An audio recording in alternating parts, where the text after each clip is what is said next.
Missing the new Instagram Repost button on your app? Don't worry, here's how to get it. First, check if you're running the latest version of Instagram. Head to the App Store or Google Play Store, search for Instagram, and see if an update is available. If it is, tap Update, then reopen the app to see if the Repost button shows up. If it's still missing, try a quick reset. Go to your profile, tap the menu icon in the top right corner, scroll down and tap Log Out. Close the app, reopen it and sign back in. Sometimes this refreshes new features. Still no Repost button? Try deleting and reinstalling the app.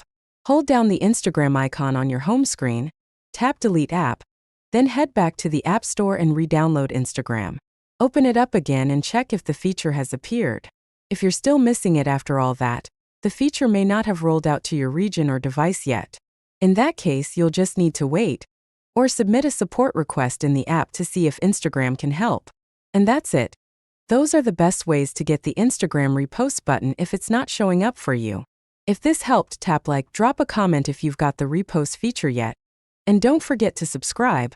We post new Instagram and social media tutorials every day.